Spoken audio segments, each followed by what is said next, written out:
Pakistan tele communication authority ने TikTok इंतजामिया को एक्शन के लिए टाइम फ्रेम बनाने की हिदायत कर दी। पाकिस्तान के कवानीन की रोशनी में गैर कानूनी ऑनलाइन मवाद को मुनासिब बनाने के हवाले से अथॉरिटी की हिदायत के मुताबिक चेयरमैन PTA के साथ तफसीली ऑनलाइन मुलाकात की। दोनों फरीकैन ने काबिल कबूल तरीकाकार पर पहुंचने के लिए बातचीत जारी रखने का अज़म ज़ाहिर किया ताकि पाकिस्तान में सारिफिन के लिए महफूज इंटरनेट की फराहमी मुमकिन बनाई जा सके। वाज़ेह रहे कि जुम्मा 9 अक्टूबर को PTA ने वीडियो शेयरिंग ऐप टिकटॉक पर गैर कानूनी और गैर मुअज़्ज़म मवाद के खिलाफ अवाम की बढ़ती हुई शिकायत को मद्देनजर रखते हुए पाबंदी ऐड की थी। हाल ही में टिकटॉक से नाम कमाने वाली अजीम टिकटॉकर स्टार जन्नत मिर्जा, जिसने 10 मिलियन का संगे मील अबूर किया, इस फैसले पर उन्होंने इंतहाई गम और गुस्से का इजहार किया। चाह रही थी कि पाकिस्तान में टिकटॉक बैन हो और प्रॉपर SOPs और रूल्स और रेगुलेशंस के साथ अनबैन हो।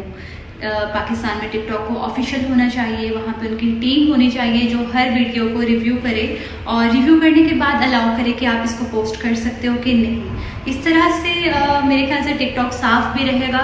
इस सिलसिले में मशहूर होने वाली दूसरी टिकटॉकर स्टार हैं हरीम शाह, जो कि अक्सर खबरों की जीनत भी नहीं। वो इस फैसले पर क्या कहती हैं, वो भी सुन लें। मेरे तो तासुरात यही हैं कि एक ऐसी टेक्नोलॉजी जहाँ पे बहुत सारी क्रिएटर आके क्रिएटिव वीडियोस बना रहे हैं, तो अगर बैन करना किसी चीज़ का हल नहीं होता। अगर इनको टिकटॉक पे कुछ लोगों की वीडियो से एतराज़ात हैं या कुछ क्रिमिनल एक्ट या कुछ ऐसी वजूहात की वजह से बंद करना चाह रहे हैं, तो मेरे ख्याल में लोगों को एजुकेट करें, ना कि उस चीज़ का बिल्कुल सिरे से खात्मा करें।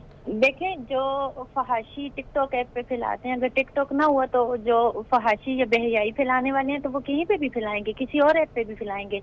वो इंस्टाग्राम का इस्तेमाल करके भी लोगों तक वही मतलब बेहयाई और उसकी तरवीज करेंगे। वो फेसबुक पे भी जाके बेहयाई मतलब जितने भी ऐप हैं, चाहे वो सोशल ऐप टिकटॉक, मैं बिल्कुल आपकी इस बात से एग्री कर रही हूँ कि कुछ लोगों का, कुछ बुजुर्गों का, कुछ मतलब उलमा का के डायलॉग का मजाक भी उड़ाया जाता है, जो कि नहीं उड़ाना चाहिए किसी का मजाक। मतलब तो ये चीजें गलत हैं।